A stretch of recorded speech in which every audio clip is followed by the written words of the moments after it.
Welcome back to my channel. இன்றைக்கி keto dosa கூட coconut chutney எப்படி செய்கிறதுன்ட்டு பார்க்கலாம் வாங்க. அதுக்கு வேண்டிய இன்க்ரீடியன்ஸ் என்னென்னு தேவைன்ட்டு பார்க்கலாம். 1/2 கப் கோகனட் எடுத்துருக்குறேன். 3-4 ரெட் சில்லி எடுத்துக்கலாம்.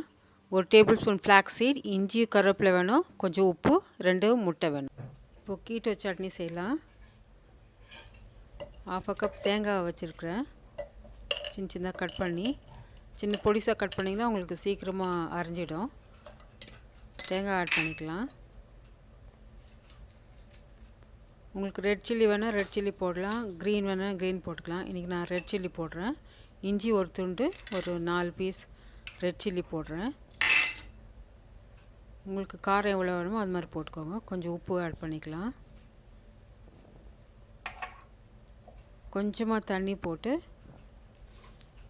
இதை அரைச்சி எடுத்துக்கலாம்.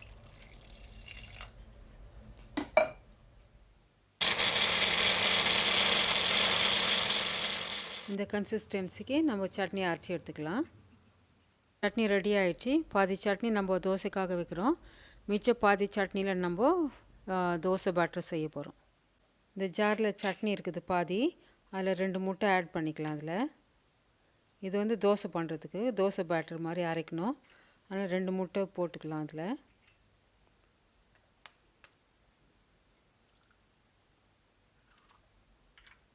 ஃப்ளாக்ஸ் சீட் 1 டேபிள் ஸ்பூன் வச்சுருக்கோம். அது கூட இது ஆட் பண்ணிக்கலாம்.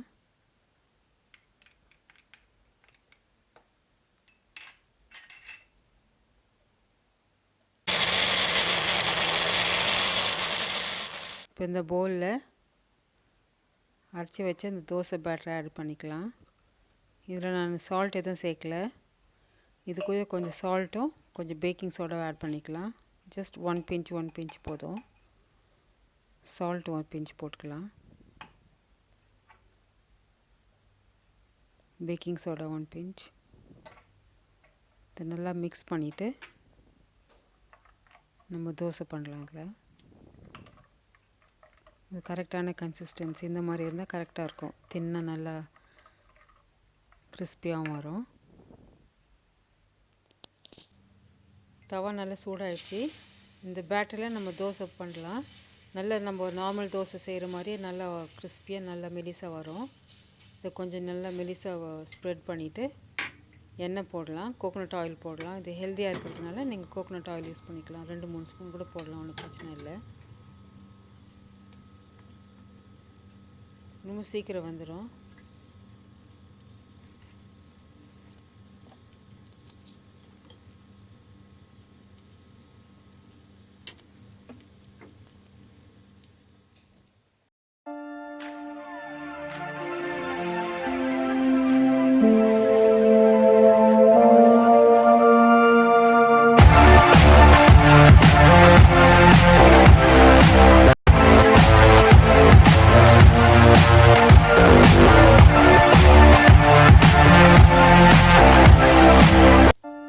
சட்னிக்காக தாளித்து போடலாம்.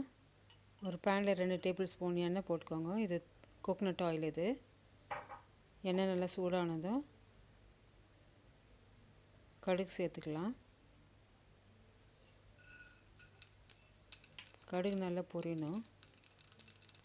கடுகு பொரிஞ்ச உடனே கொஞ்சம் உளுந்து சேர்த்துக்கலாம். கொஞ்சம் கருவேப்பிலையும் போட்டுக்கலாம். ரெட் சில்லி 2 போட்டுக்கலாம். டாஸ் பண்ணிவிட்டு சட்னியில் ஆட் பண்ணிடலாம். தாளித்து வச்சுருக்கதை சட்னியில் ஆட் பண்ணிக்கலாம்.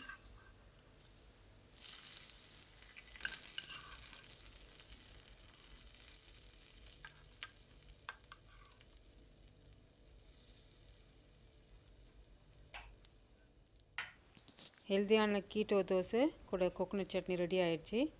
தக்காளி தொக்கும் வச்சு இது கூட சாப்பிட்லாம். ரொம்ப நல்லா டேஸ்டியாக இருக்கும். ரொம்ப ஹெல்த்தியான டிஷ் இது. நீங்களும் ட்ரை பண்ணி பாருங்கள். ட்ரை பண்ணி பார்த்து கமெண்ட் செக்ஷனில் சொல்லுங்கள். இந்த ரெசிபி உங்களுக்கு பிடிச்சிருந்தா please like, share and subscribe. பக்கத்தில் இருக்கிற பெல் ஐக்கனை கிளிக் பண்ணுங்கள். அப்போ நான் போடுற ரெசிபிஸ் உடனே உங்களுக்கு நோட்டிஃபிகேஷனாக வரும். தேங்க்யூ ஸோ மச் ஃபார் வாட்சிங். Will see you in the next video. Happy cooking!